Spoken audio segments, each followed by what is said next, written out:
In the aftermath of a leftist terrorist attempting to murder dozens of Republican congresspeople, there were widespread calls from both right and left to tamp down the level of violent language regularly utilized in political discourse. It was a starry-eyed idea, kind of dumb, and was never likely to withstand a test of hard-nosed politics. And naturally, it didn't. Within 2 weeks, the opponents of President Trump went right back to the violent language they were decrying. On Thursday, responding to the Senate health bill that would trim around the edges of Obamacare while restructuring Medicaid, Senator Elizabeth Warren took a political tomahawk to Republicans, calling their bill blood money. Then there was actor Johnny Depp, who's been playing a fey pirate both on screen and off for the last decade, who said that maybe an actor should assassinate Trump. Then there was Josh Fox, a leftist film producer, who followed up with this gem, quote, Mitch McConnell is a terrorist. Donald Trump is a terrorist. This bill terrorizes people and sentences poor people to death. Here's leftist pressure organization Media Matters, quote, what pundits call a moderate Senate healthcare bill will kill people. Then there were these protesters, quote, GOP unveils healthcare bill while protesters bleed and scream, the government wants to kill me. And there was Scott Dworkin, Democratic consultant, fact, the GOP healthcare bill will kill Americans, hashtag save ACA. Yes, the violent language the left thought was so terrible that it supposedly led to the Oklahoma City bombing and shooting of Gabby Giffords just had to stop. But not the violent language that, by the same theory, may have impacted the congressional shooter. That has to continue. After all, how will people know how violent and threatening Republicans are unless Democrats describe them as murderers and terrorists? I'm Ben Shapiro. This is The Ben Shapiro Show.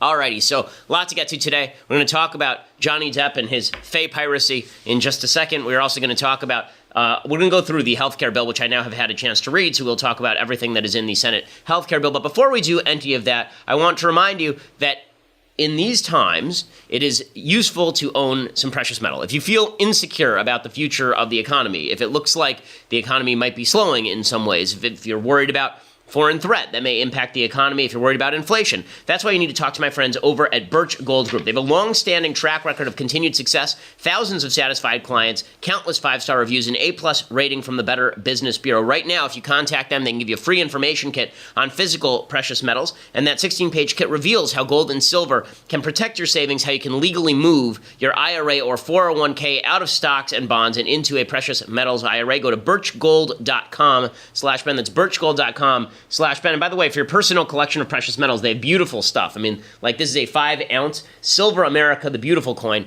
and you can see that, pretty cool. It's Teddy Roosevelt. You can see, ooh, pretty. They also have the 1-ounce Silver American Eagle proof coins, so you can get these coins, you can stash them, and they will still be worth something when your dollar is worth nothing eventually. So make sure that you go over to Birch Gold Group and talk to them right now. birchgold.com/Ben. Ask all your questions. At least part of your portfolio should be in precious metals to hedge against inflation and governmental intervention. That's what Birch Gold is for. birchgold.com/Ben. Use the /Ben that they know that we sent you. Okay, so as the Republicans release their Senate health care bill, which we'll go through in a second and talk about, I don't like it. I think it doesn't repeal Obamacare. It does some good things because most Republican bills do some good things. But if this is the big Obamacare repeal we were told about, this is not that. This is not what that is, and it is a lie for Republicans to suggest that it is, and there are a couple of serious Republican political problems associated with this healthcare bill. But before we get to that, I want to talk about the Democrats' new obsession. Really isn't new. I mean, this has been since the election, with killing Trump and saying violent things about Republicans and being just quite terrible. So, you know, we talked in the aftermath of the congressional shooting about when language is connected to violence. And I said that, you know, I'm not going to explicitly blame language for violence unless the language explicitly calls for violence. However, I also said that when you have increased violent language, when you have an increased tenor in political debate that suggests that your political opposition, terrorists who are benefiting from blood money, that there is a small, fringy group of people who are going to be set off by this. And again, I'm not going to draw a direct linkage, but I think there is clearly an indirect linkage. Language can affect random people, for sure. If you think of speech as a giant circle and then the group of sane people as mostly falling within this circle who understand what speech is, and then there are outliers out here who can be set off. As the circle of speech expands to include more violent speech, then what you will see is that the circle starts to shrink, actually, and the number of reasonable people who understand that this is meant not to be violent shrinks, and you start to exclude some of the people on the fringes who start to become irrational and crazy. Anyway, the Democrats have obviously been engaging in this sort of stuff for a while. Johnny Depp was making headlines last night because he was speaking. First of all, actors should never speak outside of their Hollywood roles. There's a reason people write lines for them. It's because actors are generally not the most intelligent people on earth. Okay, I know a lot of actors. There's a reason there are stereotypes about actors. They memorize lines, particularly movie actors who memorize 3 lines at a time. I mean, not even stage actors who have to memorize an entire play, but movie actors who memorize 3 lines at a time. No one thinks that Johnny Depp is some sort of genius. Also, I don't know why Johnny Depp's look is now a homeless man who killed 3 other homeless people and then assembled their wardrobe. It probably cost him thousands of dollars. Greg Gutfeld says he looks like a refugee from Hot Topic. I think that's probably correct. It looks like he raided my grandmother's drawer for that for that blue bracelet, and then he found a teenage girl and robbed her car for some of those other bracelets. And then it looks like he went over to the local jewelry store and knocked it over for those blingy rings. Or alternatively, he went to a candy shop and just spent a lot of money there. And then he grabbed a hat that may have come from a bad guy in a Western or also may have come from a hipster. I'm going to go with probably from the hipster. And he got a Michael Jackson silk black shirt in order to from the dead man's closet. In any case, here is Johnny Depp, who has been playing a fey pirate really since the first Pirates of the Caribbean. It's sad because Johnny Depp used to be a pretty good actor, and now Johnny Depp just does the Lone Ranger as a fey pirate, and then he does the fey pirate as a fey pirate, and then he does Black Mass. He tries not to be a fey pirate, but he sort of fails, and even the fey pirate sort of infuses his attempt to be a Boston gangster. Anyway, here's fey pirate Johnny Depp talking about how he would like to kill President Trump. Can you bring Trump here? Here I am. No, just to... No, you've misunderstood completely. Just to give him some love and rehabilitation. I think he needs help. I'm just going to be in the press. It'll be horrible. But I'd like that you're all a part of it. When was the last time an actor assassinated a president? When's the last time an actor assassinated a president? When I was sailing the high seas, I used to assassinate people all the time. I want to clarify, I'm not an actor. I lie for a living. I lie for a living, you know. I'm just like, I'm a randy pirate. You can't, baby, let me just tell you. I mean, I've been playing this semi-gay pirate for years, and I've made bajillion dollars off of it and blown nearly all of it on stupidity, but, you know, I have some things to say about politics. I mean, for God's sake, if you're going to play a pirate, play a pirate. Arr. Anyway, so the Democrats have little beyond this sort of violent language. They're beginning to realize that, and so all hell is breaking loose in the Democratic Party. Bernie Sanders is going out there, and he's openly proclaiming our brand sucks because he would like to be the brand. Yes, he wants the brand of the Democratic Party to be a crazy old loon bag from Vermont who used to vacation in the USSR and is a socialist, but it is not my fault that I love pudding so much I had to buy a second vacation home just to store all of my pudding, as well as Ben and Jerry's ice cream, which is quite delicious, although it hurts my dentures because it is very cold. So I like to wait until it melts into a soupy concoction, which I can then eat, but slowly through a straw while looking out at the lake in my vacation home. Bernie Sanders, go. Democrat Congressman Tim Ryan told the New York Times just the other day that, quote, our brand is worse than Trump. Is he right? I mean, is the Democratic brand He may be. broken? The Democratic, look, I speak as the longest-serving independent in American congressional history. The Democratic brand is pretty bad. I mean, I think the Trump brand is also pretty bad, as is the Republican brand. That's why so many people are giving up on politics. They're looking in Washington, and what the average American is saying, I'm in a lot of pain. My kid can't afford to go to college. I'm making $10 an hour. What are you going to do for me? And they don't hear much coming out of Washington. Okay, so he's right that the Democrats have a terrible brand. I think that his recommendation that the brand move further to the left is kind of insane. Democratic Representative Tim Ryan, he came out and he said that Nancy Pelosi, who is now under fire after the loss in GA6, he says, listen, Pelosi's brand is awful, and this is true, okay? If you look at the GA6 race, as I mentioned yesterday and the day before, if you look at the Georgia 6th race, the name that was national, that was mentioned the most in that race was not Trump, it was Nancy Pelosi, and here's Tim Ryan pointing that out. Well, what I really think is that Leader Pelosi, looking forward to the 2018 election, has to ask herself this question. Do I help Democrats win swing districts, which we need to win in 2018, or do I not? And have an honest dialogue with herself. And I think the answer is obvious. And the answer, obviously, is she should go? Oh, I think that if we are going to win, if we're going to regain the majority in 2018, we have to have new leadership. Okay, so even the Democrats are starting to realize they have a problem here. Meanwhile, Nancy Pelosi is gripping with that death grip of her gnarled fingers onto power in the House. Here is Nancy Pelosi, dentures a-movin', talking about how she is the greatest politician who ever lived, ever in the history of the United States, and I don't understand why people are so angry at me all the time. It's just terrible. I'm a master legislator. I am a strategic, politically astute leader.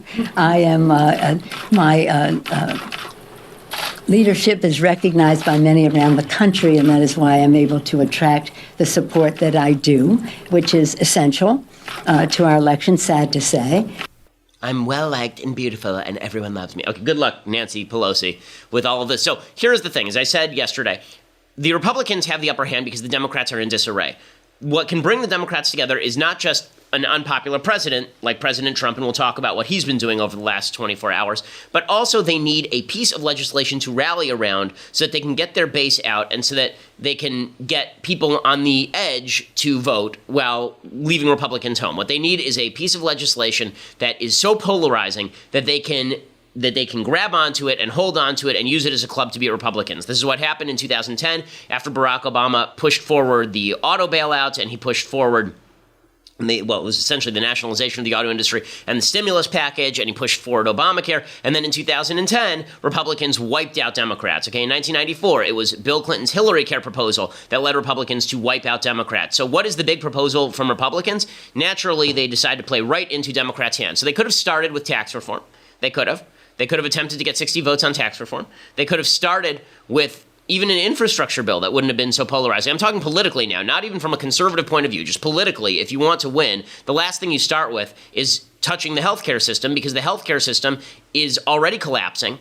One of two things is going to happen. Either you're going to do a full overthrow of the healthcare system that actually fixes it, but is unpopular because there's a transition period for any healthcare system, or you are going to leave it in place and let it die, or there's a third possibility, which is the worst of both, which is you make some changes around the edges that may be beneficial in some ways, but you own the continued failure. And that's, of course, what Republicans are choosing because they are stupid. So here is what is in the Republican Senate Obamacare light bill. So there are a couple of things in here that are good. There are tax cuts, right? It cuts taxes. It gets rid of the employer mandate, and it also restructures Medicaid. So Medicaid right now is basically an open-ended program where the federal government is absorbing the increase in the number of people who are rushing onto Medicaid and then giving grants out on a need-based basis as opposed to a per capita flat rate basis to the states. Okay, that is a recipe for unending debt. As far as getting rid of the taxes and getting rid of the individual mandate and getting rid of the employer mandate and all this, the problem is that if you keep the central Obamacare regulations in place, what you're really doing by getting rid of all of this is blowing out the spending. Because if you don't have taxes to cover the cost of Obamacare, if you do not have mandates to force healthy people into the Obamacare system or into the individual health insurance market, then there is no one to pay for the sick people who Obamacare forces insurance companies to cover. That is the problem. You are exacerbating the death spiral that Republicans talk about. Republicans talk about the Obamacare death spiral. There's not enough money to pay for this. Insurers are dropping out because they can't make money off of it. So what do? Well, Republicans just made that actually worse with this Senate bill because the bill retains Obamacare's core regulatory scheme. And as I said yesterday, the bill is not designed to actually get rid of Obamacare. It is designed to lower taxes. It is designed to lower the debt number so that they can get a tax cut through, which is basically again, to the tax point. It is designed to restructure Medicaid, which is a good thing, a very good thing. Avik Roy is head over heels for the bill because it restructures Medicaid, which is a good thing. And then it is designed to let Republicans say they repealed Obamacare, which is actually a really bad thing because you don't want to lie to the American people about repealing Obamacare when you didn't repeal it because you're going to take ownership of a non-free market system in the name of the free market, which is always a disaster for Republicans. So first of all, 6 things about this bill. First, insurance companies will still be mandated to cover pre-existing conditions. The minute you force insurance companies to do this, they begin hemorrhaging cash because people will wait until they get sick to get insurance. The bill gets rid of the individual mandate, okay? So it doesn't force people into the system, which means that these insurance companies will start to go bankrupt or they will start to raise their rates dramatically, which of course does not decrease the price of premiums, it increases the price of premiums. The Republican bill leans heavily on subsidies and does away with the mandates and taxes, and that basically destroys the Obamacare individual market. Daniel Horowitz of Conservative Review has this exactly right. He says the bill merely loosens existing waiver authority up to the discretion of HHS for a few regulations, a provision that will not be strong enough to signal flexibility to insurers enough to reduce premiums. So the idea here would be that if you got rid of a lot of the regulations, then insurers would compete to reduce premiums. The bill doesn't do enough to do that. The bill re-enshrines a bunch of subsidies to insurance companies. As I talked about from Peter Suderman at Reason Magazine yesterday, the Republicans originally opposed the idea that the federal government was going to subsidize insurance companies. Now they're saying that it's great that the federal government is subsidizing insurance companies, and that is not great, okay? And the reason they're subsidizing the insurance companies is because they kept all of the Obamacare regulations. The bill also provides new entitlements for middle-income Americans. So right now, Obamacare gives subsidies for insurance purchase to families of four, making 4 times the federal poverty level. It's about $100,000. The Senate Republican bill reduces that to $86,000. But as prices rise, which they will continue to do, given the continuation of the regulations, the subsidies are not going to be enough. Now, this is still better than the system that was in place from the House so far as covering people and not forcing them onto Medicare, but it is a giant subsidy system. It is an entitlement. It alters Medicaid, and this is a good thing, but it does it mostly down the road. So originally, the House bill that was proposed would have begun rolling back federal funding on a need-based basis beginning in 2020 and ending the open-ended funding of expansion of Medicaid enrollees. Now, the rollback has been kicked back to 2021. You know why? It's because it's after Trump's reelection. And in 2025, it creates a growth cap on Medicaid payments linked to inflation rather than health cost inflation, which means that basically instead of the federal government's Medicaid reimbursement being linked to the cost of health care, it's linked just to the dollar. Well, the problem with that, of course, is that means that Medicaid reimbursements are going to drop, which is okay because that forces people onto private insurance, which they should be getting anyway, but it is never going to materialize anyway because it's 2025. If you really think that it's now 2017, if you really think that 8 years from now anything is going to be certain, then you don't know how government works. The bill does defund Planned Parenthood. This is the sop to the conservatives. It does it for 1 year. Okay, Medicaid is not able to fund Planned Parenthood for 1 year, not for 4 years, not for 10 years, for 1 year. And finally, as I say, the individual mandate and taxes disappear, which would be good, except for it exacerbating the Obamacare death spiral, for which Republicans will now be blamed. So I think Nate Silver basically has this right. I'm just being intellectually honest here. This bill is not a health care revision. It is about restructuring Medicaid, which is good, but it does so in the long term when it's not actually going to materialize. And it is about tax cuts and ensuring that Republicans can get tax reform through. Well, what this means is that there's been some blowback from some of the Republicans in the Senate. I would not expect that Senator Cruz and Senator Lee maybe are going to stand against this. I think that they may be posing an opening bargaining position. I would hope that they would stand against the bill that doesn't repeal Obamacare after Ted Cruz shut down the government in order to propose the repeal of Obamacare. I don't see why things have changed. Here's Senator Cruz talking about it. You can hear that there's a little bit of wiggle room here. Senator Cruz, I think, would be interested in probably finding some sort of solution that allows him to save face. We've been working collaboratively that entire time trying to solve the problems, the underlying problems in healthcare. This current draft doesn't get the job done. But I believe we can get to yes. I believe we can get this done. There is an agreement to be reached. And I have been, for the last 5 months, working around the clock to get to that agreement.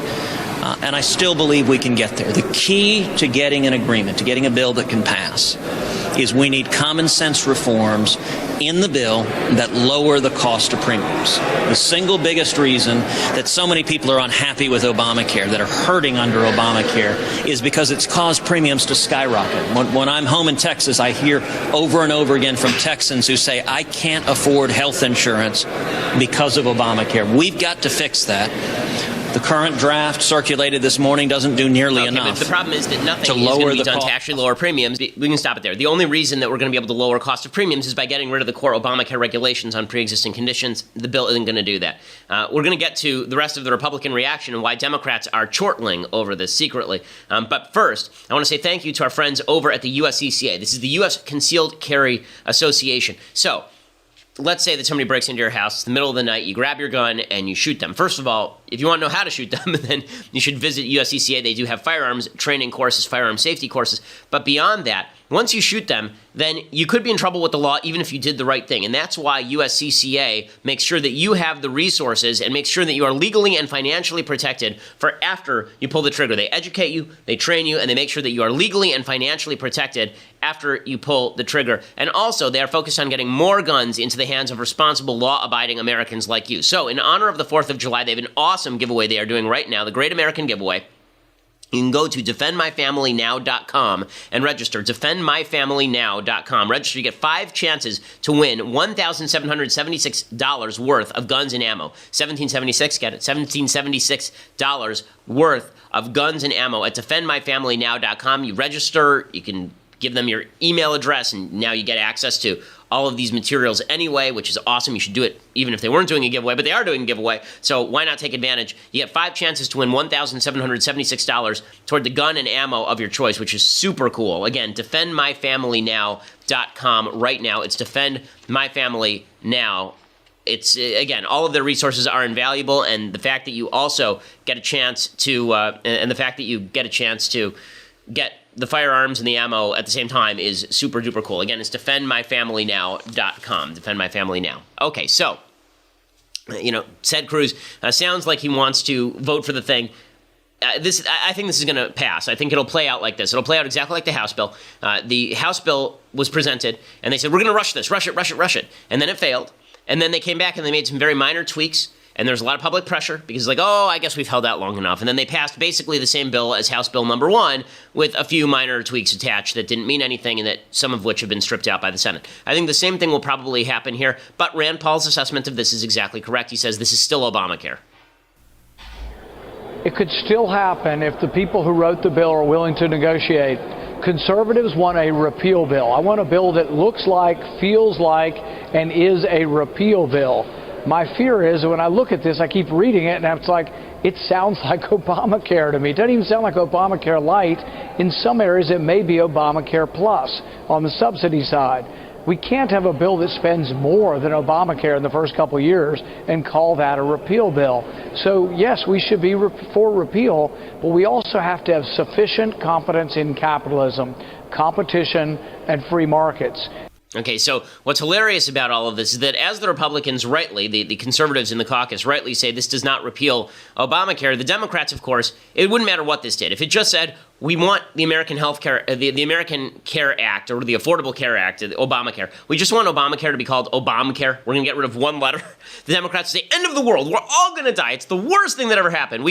If you're going to get accused of that anyway, you may as well make the changes you want to make. You may as well make the changes that are actually going to ensure that premiums come down, because no matter what you do, Democrats are going to claim that it's the end of the world. You're going to kill people. Elizabeth Warren is going to go out there and say it's blood money. Here's Elizabeth Warren today saying it's blood money. She grabbed her tomahawk and she was chanting around the fire. Here's what she had to say.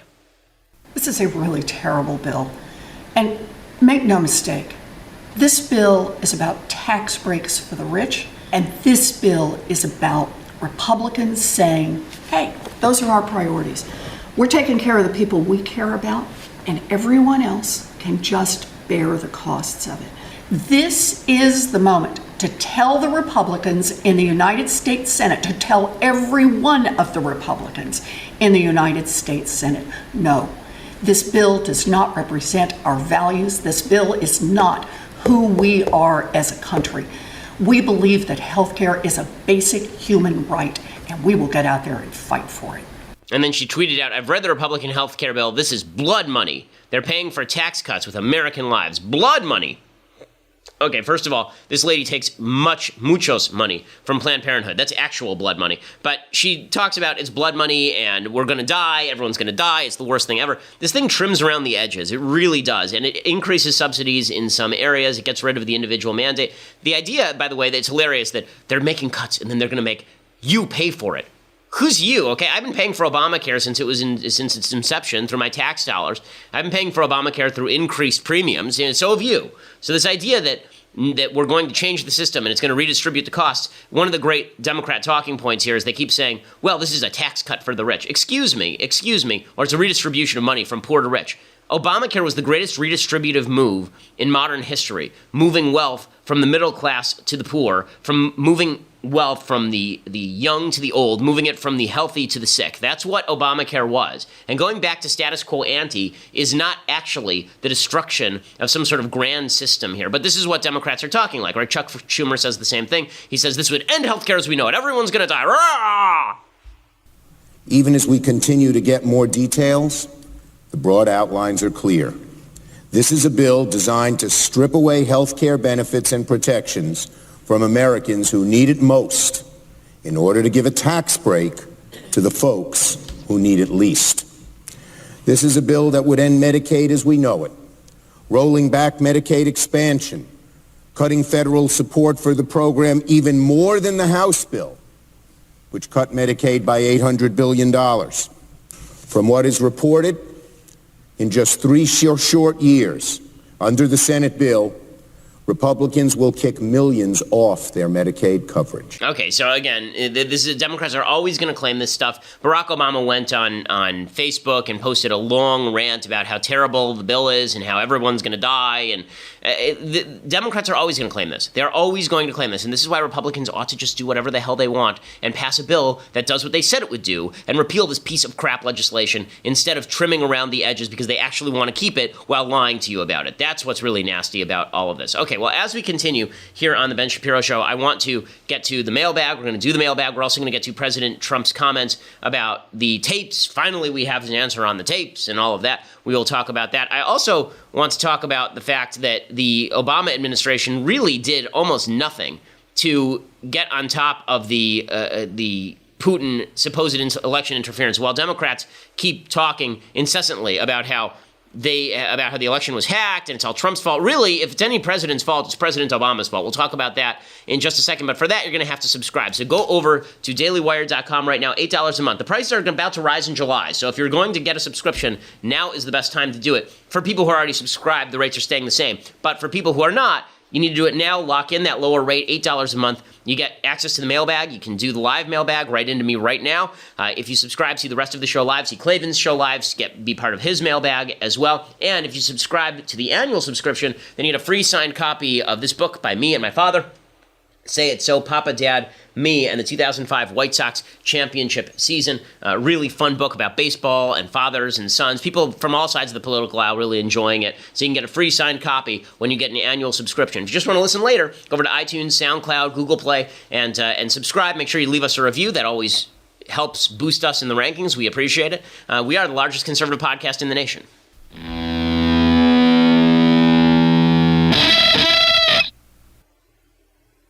So with the Trump-Russia stuff all falling apart, it seems clear that the Democrats are searching for a new narrative, and it keeps falling apart day by day. So there's a story in the Washington Post, a very long story today, about how the Obama administration knew for months that the Russians were attempting to interfere with the election, and they did nothing about it. According to the Washington Post, early last August, an envelope with extraordinary handling restrictions arrived at the White House. Sent by courier from the CIA, it carried eyes-only instructions that its contents be shown to just 4 people, President Obama and 3 senior aides. Inside was an intelligence bombshell, a report drawn from sourcing deep inside the Russian government that detailed Russian President Vladimir Putin's direct involvement in a cyber campaign to disrupt and discredit the U.S. presidential race. But it went further. The intelligence captured Putin's specific instructions on the operation's audacious objectives: defeat or at least damage the Democratic nominee Hillary Clinton, help elect her opponent Donald Trump. At that point, the outlines of the Russian assault on the U.S. election were increasingly apparent. Hackers with ties to Russian intelligence services had been rummaging through Democratic Party computer networks as well as Republican systems for more than a year. In July, the FBI had opened an investigation between Russian officials and Trump associates, and on July 22nd, nearly 20,000 emails stolen from the DNC were dumped online by WikiLeaks.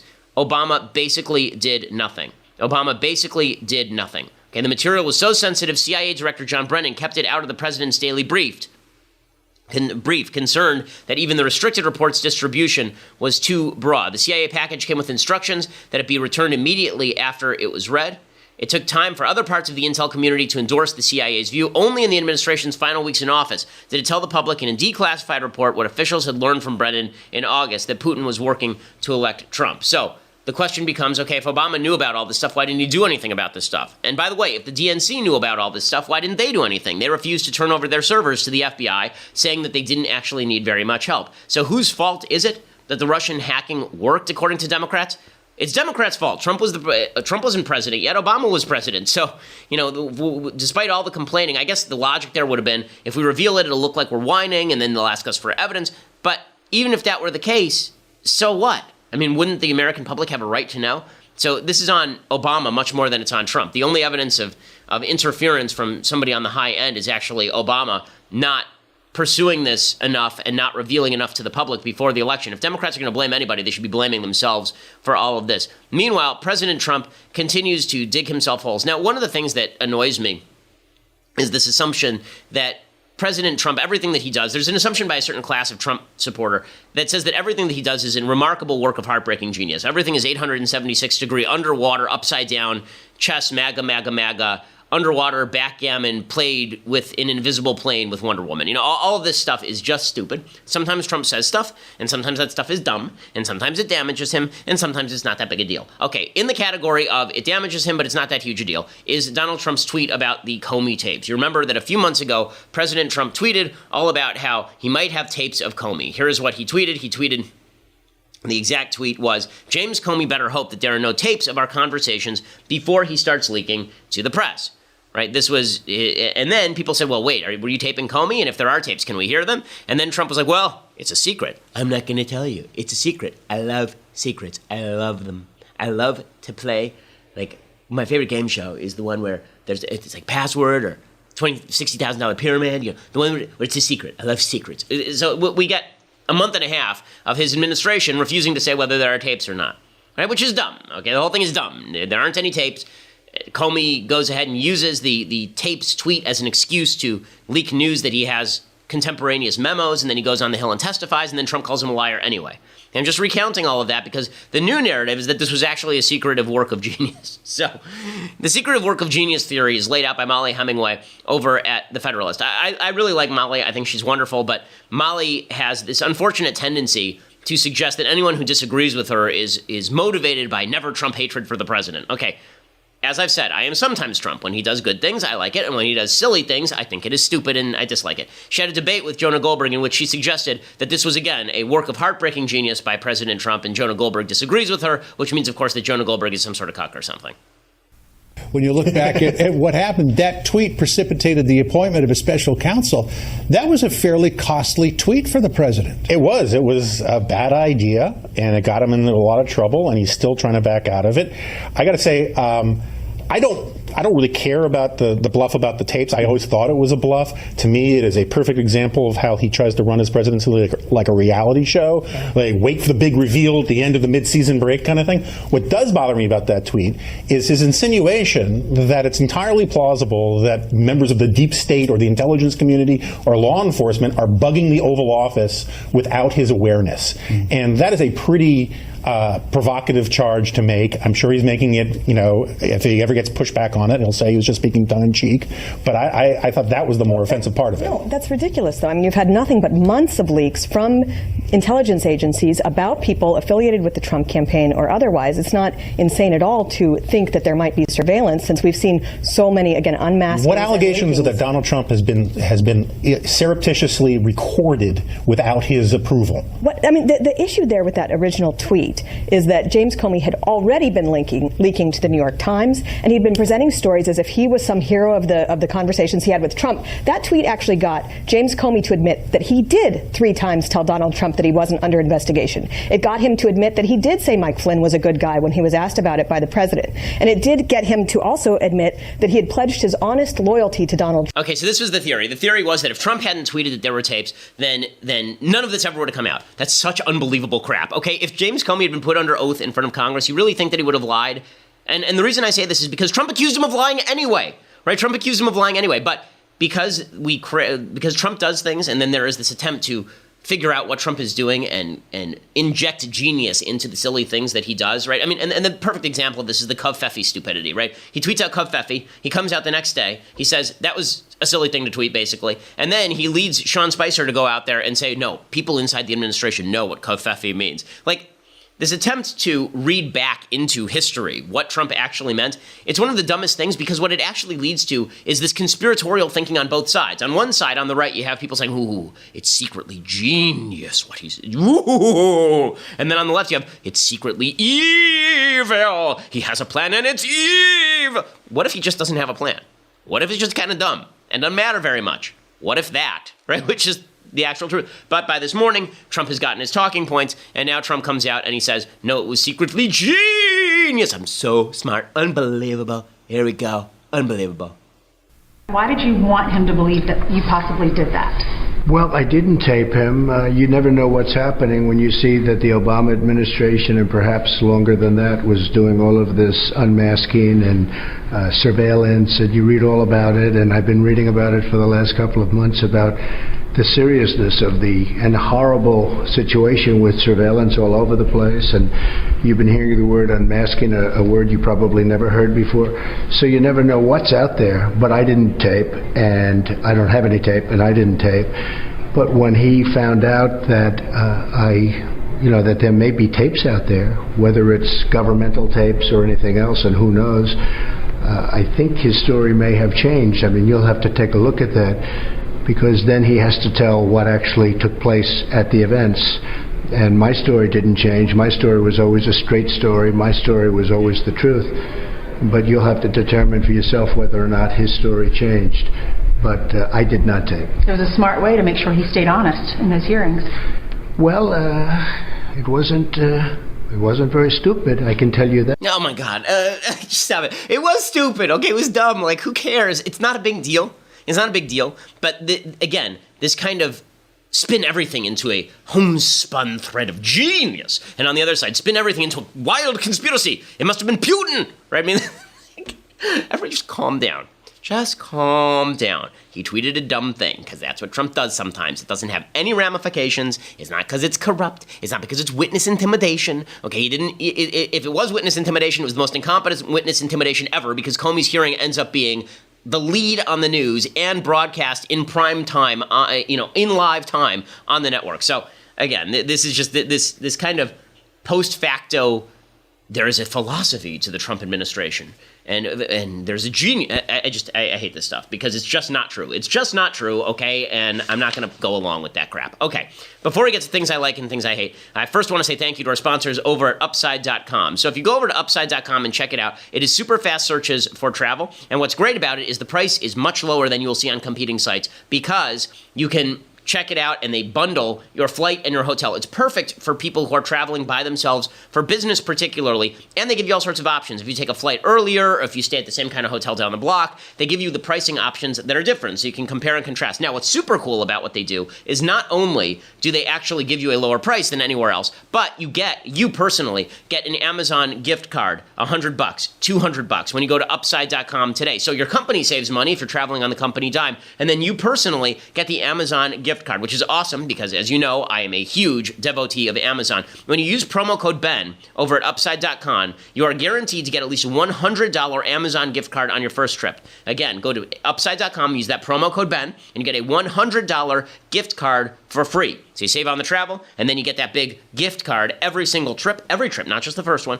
See what your next trip is worth today over at Upside.com. Minimum purchase is required. You can see the site for complete details, but go to Upside.com, use that promo code Ben, and that promo code Ben will get you the $100 minimum Amazon gift card, plus they'll know that we sent you. Okay, we'll do a very quick thing I like, and then a very quick thing I hate, and then we'll get to mailbag questions. So, things I like, here it is. So, we've been doing witches this week.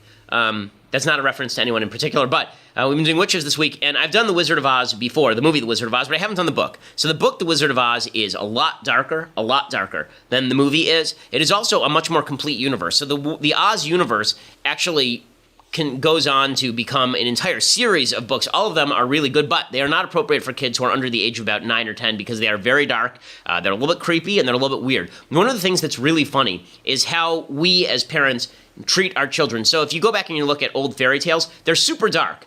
You know, half the German fairy tales end up with somebody's thumbs getting chopped off or people getting burned alive or something.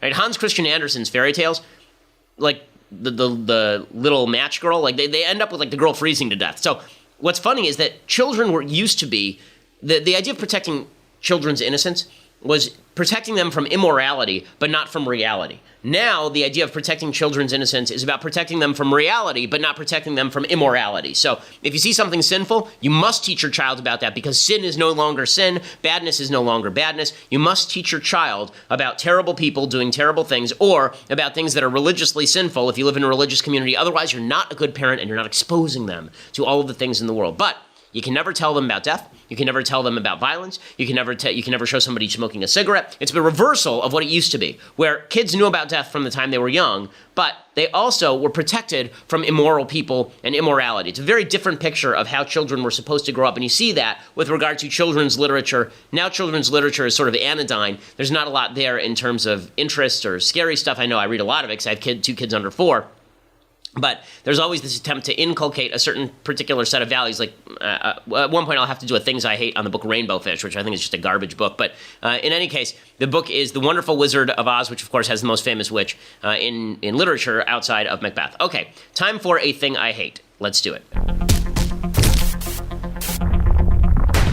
So today we'll do one very quick thing I hate. This is President Trump. There's not a thing I hate that he did that's so horrible, but here's tape of President Trump over at his golf club. He is in that cart. One of the basic rules of golf is that you're not supposed to drive your golf cart on the green. Why? Because other people use the green. And when you drive your golf cart all over the green, what you end up doing is preventing people from being able to putt properly. Here is President Trump. I think this is very indicative of who he is as a human being, for better and worse. Here he is at his golf club, and that is him in the cart. How great is that? It's the only place you can drive on the green, right? Your own golf course. That's mine. I'm gonna need it.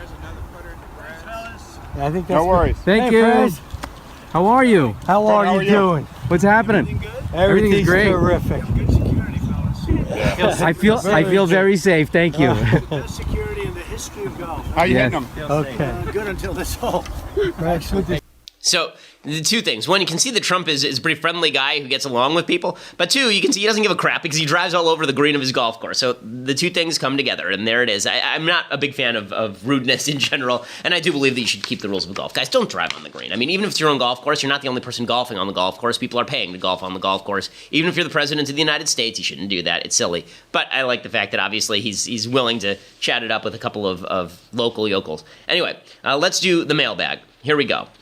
Okay, so in the mailbag today, we have Matthew. He says, if the universe and Earth was created specifically for humans, why have a humongous, vast universe that humans would never have the ability to explore? Biblical stories don't quite align with the expression of our universe. Well, actually, biblical stories align relatively well with the expression of our universe, considering that for many years, or 1,000 years, the common belief was not just that the Earth was the center of the universe, but also that the universe had always existed, right? The Greek thought suggested that the universe had always existed. When you read Maimonides' Guide to the Perplexed, he tries to tell a story by which the biblical stories match up with Aristotle, because Aristotle believed that the universe had always existed. But the Bible specifically says that God created it, right? That there was in the beginning, God created the heavens and the earth. Okay. The story in the Bible is specific to us because we're the ones who matter in the biblical story, and God is speaking to humankind. We don't know if God gave a different Bible to people who are living, 3 bajillion light years away. We don't know that. But God created nature as a mask for himself and in the biblical worldview. And nature, whether it's on earth or in the heavens, it's not about whether we have the capacity to use every element of nature. God could create whatever he wants. I really don't see the specific conflict in the idea that God created this vast universe that we'll never actually get to tap, and the idea that the universe was still created specifically for human beings to use. I don't see why those two things are in conflict.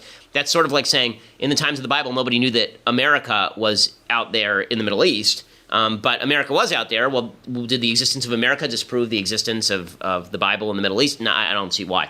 Jordan says, Dear Ben, would you explain why Russia is backing a genocidal regime in Syria? What is Russia's ultimate goal in this endeavor?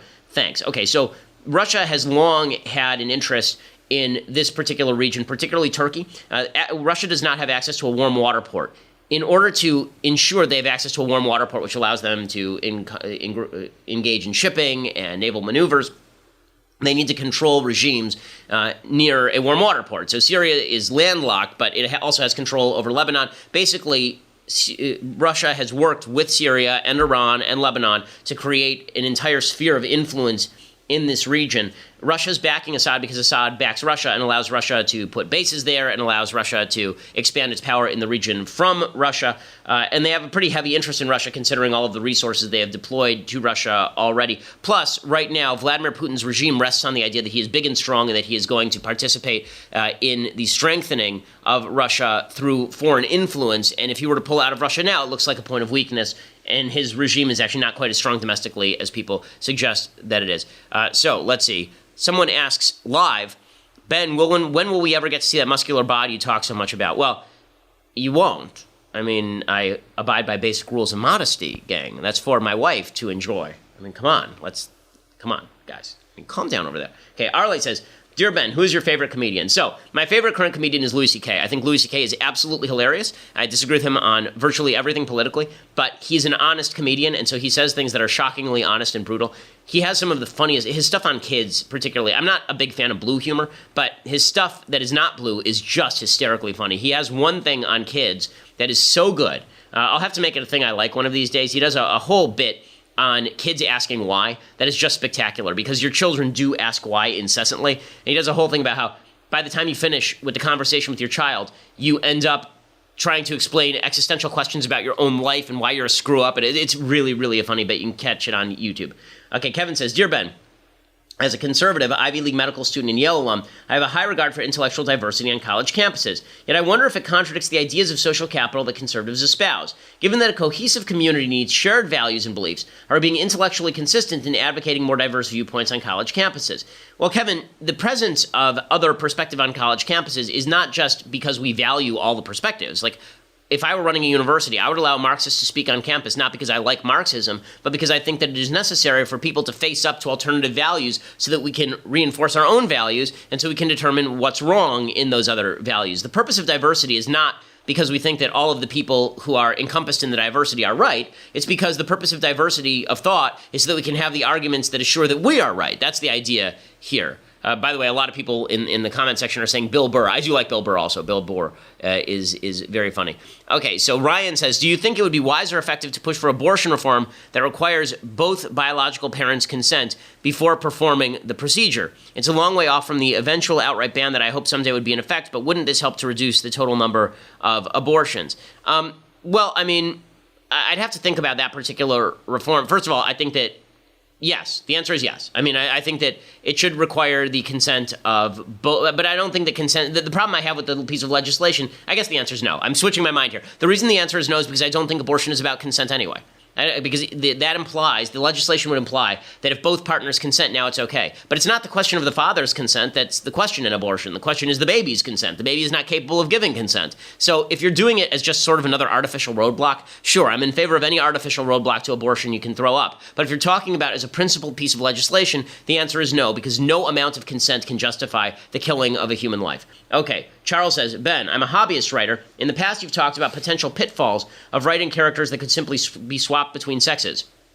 I've always felt that in a majority of situations, characters would react or take similar action regardless of being a man or a woman. Can you explain your thoughts on this and what things writers should consider when writing characters of different sexes? Thanks for all your hard work. Okay, so Justin, first of all, I think that I think that Klavan would probably be better on this because Klavan does a lot more fiction writing than I do. I think that one of the problems that I've talked about is the casting of women in male roles.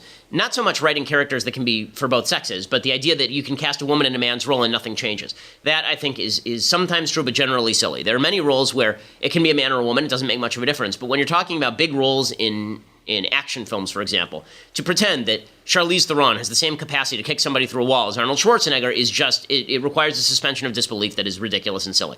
The same thing is true in a lot of these. There was an episode, for example, of Black Mirror where it was all about lesbianism, and it was originally written to be about a man and a woman. It obviously changes the dynamics of the show wildly, whether it is a lesbian relationship or whether it is a man-woman relationship, and just swapping them out to pretend that doesn't have an impact on the final product is really silly.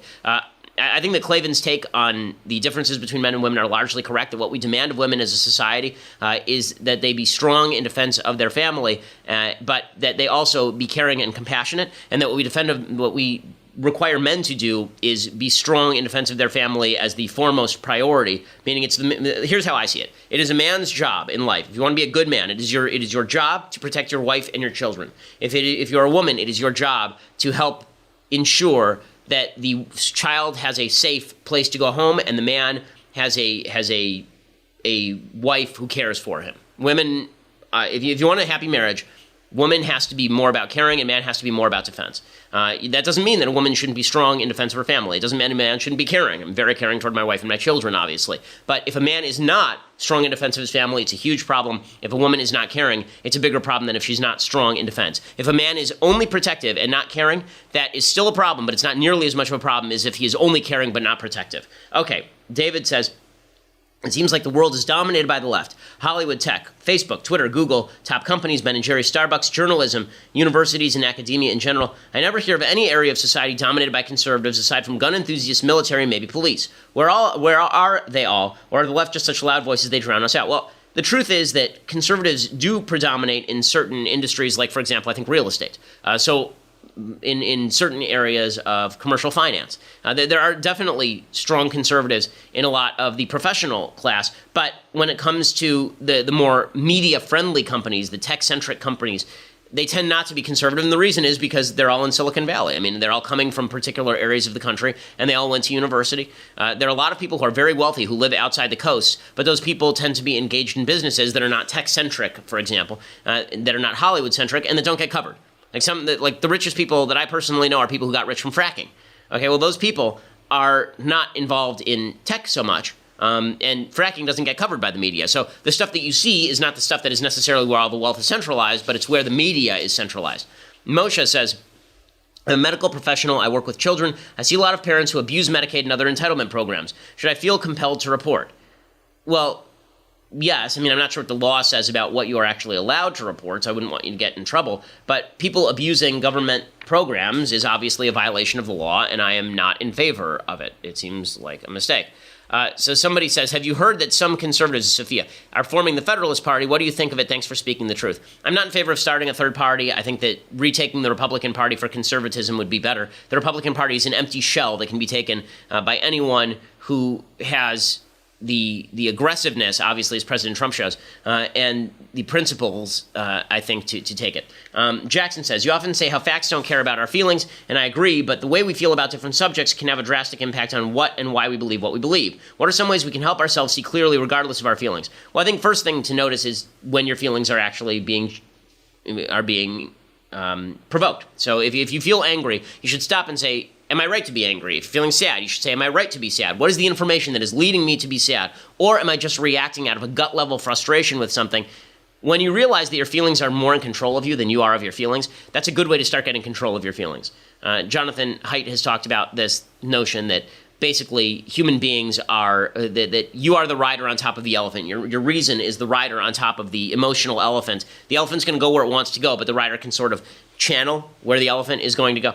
Once you realize that you're riding the elephant and that it's not and that it is not reason that is the elephant and emotion that is just sort of a part, then it'll be easier for you to identify the problem. Ray says, Ben, when a convicted felon is released from prison, the rights that were taken from him are restored. Can you make a truly principled argument that his Second Amendment rights should not be restored as well? After all, he has paid his debt to society, which should mean a new blank slate, or not? Well, first of all, Ray, it is not true that all of the convicted felons' rights are restored. Convicted felons aren't allowed to vote, for example. Convicted felons they're still appointed rights to a lawyer, for example, in a crime, but the right to vote is not restored to convicted felons. So it's not just gun rights that are restricted. It is basically that you have violated the compact with society that gives you the right that you had a natural right and you blew it. Your natural right was to participate in the civil society and social fabric. You blew that right when you were committed and convicted of a felony.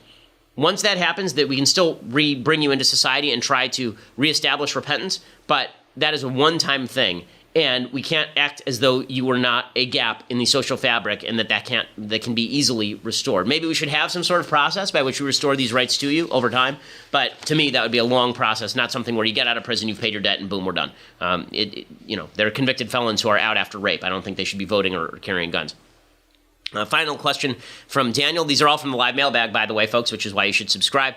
Daniel says, would you describe today's political environment as reverse McCarthyism? The left seems to attack anyone who is pro-American, whereas McCarthy did the complete opposite. Well, yes, I mean, I wrote about this in Bullies, that there is a pro-American, anti-American McCarthyism that exists on the left, which is why they hated Trump's slogan, Make America Great Again, because they say America has never been great. And so there's this anti-patriotic sentiment among the left that is really dangerous. I would suggest that McCarthyism exists now on both sides. I don't mean to be even-handed here because it annoys me, actually, but to be intellectually honest, there's McCarthyism that exists on both sides, an attempt to suggest that the motivations of everybody are wrong and terrible in every circumstance, and that, I think, is wrong and terrible in and of itself, without evidence. Okay, we've reached the end of the week. We'll be back here on Monday. We'll see where Trump Care goes from there. I'm Ben Shapiro. This is The Ben Shapiro Show.